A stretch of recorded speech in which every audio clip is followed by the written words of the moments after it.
Another good coffee morning. This one might be longer, but don't know what difference that'll make. Measurements of nuclear materials. Measurement of decay materials. So, what we know is to measure for radioactive materials in the environment, it takes very specialized instruments, it takes specialized training, it takes a lot of measurements. It takes the appropriate instruments to do the measurements, and then you get into the law. One of the things that happens when you read the laws is these minimum detectable limits or these safe limits.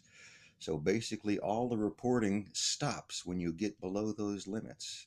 If they're halfway below the safety limit, then they don't even have to report it because they can make some instrument claims. And the law says that's all they have to report, so they get away with it. So all the rest of the information off of whatever that instrument was disappears, gets lost when it matters. Nuclear is specifically this way. The precision of the measurements is specifically that way because no good health physicist would look at one isotope for an exposure study. He's going to have to be able to see multiple types of decay isotopes, assess the ratios of the decay to tell how long some of that has been around in the environment. These are measurements well beyond what would get reported for almost any elements, and yet they're keys to dosimetry. So if a health physicist comes in and is told cesium and only looks for cesium, he's disingenuous, poorly trained, or just following the rules. And following the rules keeps you employed. So, yeah. So, high energy particle measurement equipment is extremely specific, extremely well understood by physicists and people that use them. And most people don't have a clue about that. If a health physicist is waving around a Geiger counter, then he's not very well trained health physicist unless he can explain how he can justify that Geiger counter. So these conversations never go anywhere because the media doesn't know the questions to ask or won't ask the questions, or the article's going to be too long, like this conversation's going to be, and people are going to lose interest. So where does this go? How are these very scientific endeavors turned into mush, turned into something that just gets argued about instead of taken as facts and knowledge? That's the complexity of nuclear materials. So let's back up a little bit and go into atmospheric pollution. The big conversation these days is around particle size, something called ppm measurements, or particle PMM. It's the physical size of the particle. So, 2.5 micron particle, you hear these, 10, 25, there's multiple sizes that are measured. So that's good. And we got some new technology that knows how to measure particle size. So it got easier to do. We used to have to go out and on a set time period, pull a filter out of a machine and take it back to a lab and weigh the filter and take the stuff out of the filter and measure the stuff in the filter.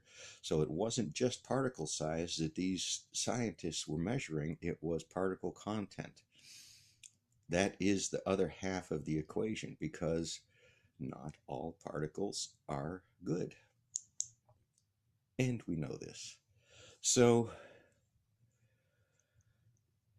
the ppm conversation is huge. It does matter. The particulates in the air impede, harm, trigger asthmas and breathing problems and the particles absorb into your body and do other things. That is simply how it works in an easy sentence. So there was an Ohio school found contaminated,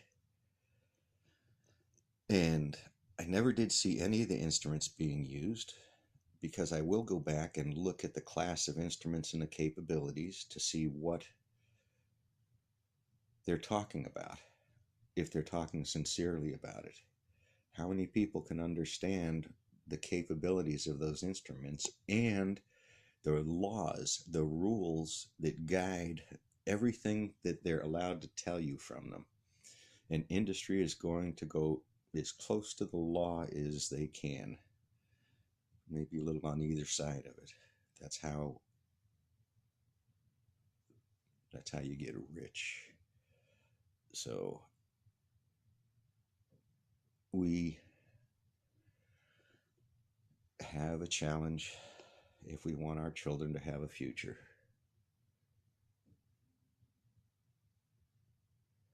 So the ppm, particle size conversation, is good, and it's kind of common across the newspapers.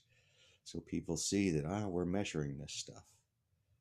But we truly aren't. We're painting, just smearing pictures all over the place, because the truth would hurt your corporate friends, and the false prophets start to become aware, and the billions of dollars in wealth that some of these war pigs are sitting on seems more like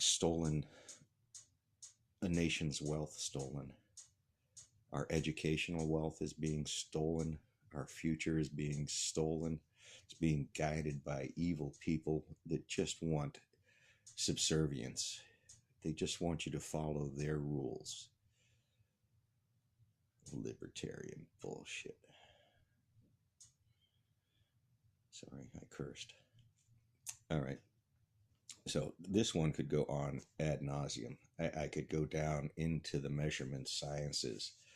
If we could find out the instruments being used, DOD or DOE or some ass outfit is going to release 4 years of measurement data.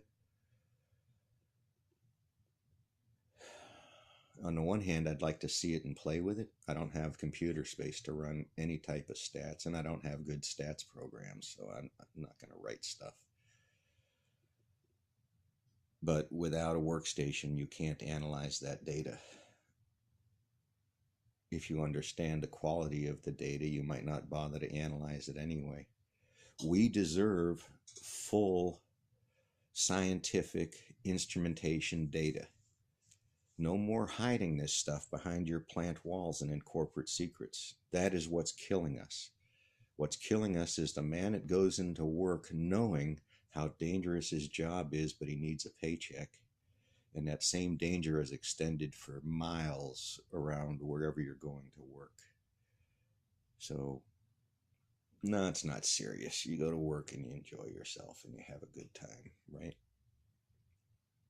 Right? I guess I'm selling science. That's all I'm pushing here, is an understanding of the real world around us. And why I do these videos, who's going to get this far in them.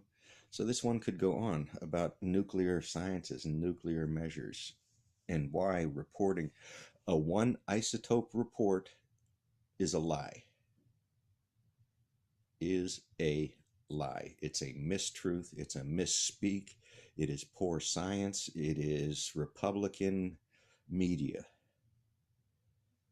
And this rant's too long again. These aren't doing what I'd like them to do, but somebody's got to say it. Your folks at the pulpit are misleading you, intentionally or not. Their heart might be in the right place, but pollution doesn't care. Thank you, folks, if you're listening this far.